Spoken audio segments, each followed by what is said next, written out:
touristes au moment où je vous parle, ainsi que beaucoup de locaux évidemment, et tout le monde est stupéfait ce matin. Là, je vous montre derrière moi, eh bien là, une partie de la façade de cette mosquée qui s'est effondrée avec les nombreux tas de gravats qu'il y a juste au sol. Et je vais prendre un bout de ces briques et on peut voir que c'est extrêmement fragile. Il s'agit de briques sans doute en partie faites de terre et beaucoup d'édifices à Marrakech sont bâtis avec ce type de briques. Donc on peut imaginer le nombre de façades qui sont effondrées. On peut voir d'ailleurs un véhicule qui a reçu toutes ces briques sur une partie de l'avant de cette voiture. Beaucoup de gens qui prennent des photos, beaucoup de touristes qui sont là un peu ébahis, qui se demandent ce qui s'est passé. C'est une secousse qui a été extrêmement violente.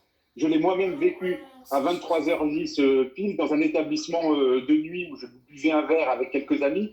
C'est une secousse qui a été extrêmement violente et qui est montée en intensité pendant environ 20 secondes, peut-être un petit peu plus. Ça a paru interminable. Et un vent de panique, le soir, évidemment, s'est emparé des touristes et des gens ici. Moi, la première chose que j'ai faite, c'est de prendre un taxi pour m'éloigner du centre-ville. Et quand je me suis réveillé ce matin et que je suis arrivé ici, le plage de Maefna, on a pu se rendre compte effectivement de l'étendue des dégâts.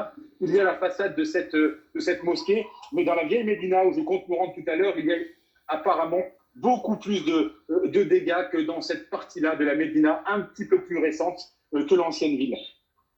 Igor, on peut craindre les dégâts dans l'ancienne Médina. On voit qu'il y a pas mal de monde derrière vous. Dans quel état d'esprit sont les Marocains ce matin?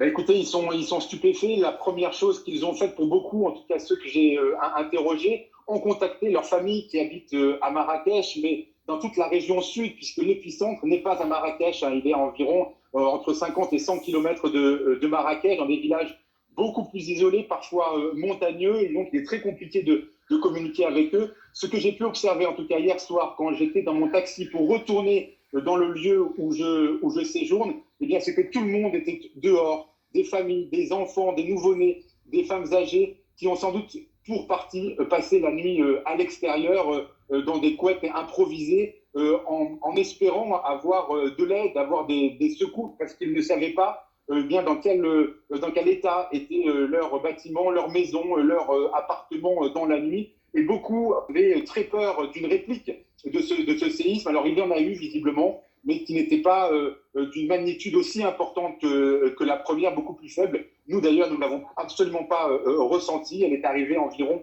20 minutes après la toute première et nous ne l'avons absolument pas ressentie. C'est compliqué de savoir dans quel état sont tous les Marocains ici, mais ce qu'il y a de sûr, c'est que l'activité en partie reprend ici, il faut le rappeler. C'est l'endroit le plus touristique de Marrakech, c'est la capitale du tourisme ici à Marrakech. Et donc, vous voyez qu'il y a certains stands qui ont rouvert dans la perspective de la journée, de la soirée, ou qui est le moment où il y a le plus d'activités, où il y a le plus de monde. Donc, beaucoup de monde dans la rue, pas forcément uniquement pour voir ce qu'il se passe, mais aussi parce que le séjour des touristes continue, et puis parce qu'il y a une activité économique aussi à poursuivre pour beaucoup de gens ici qui vivent à Marrakech.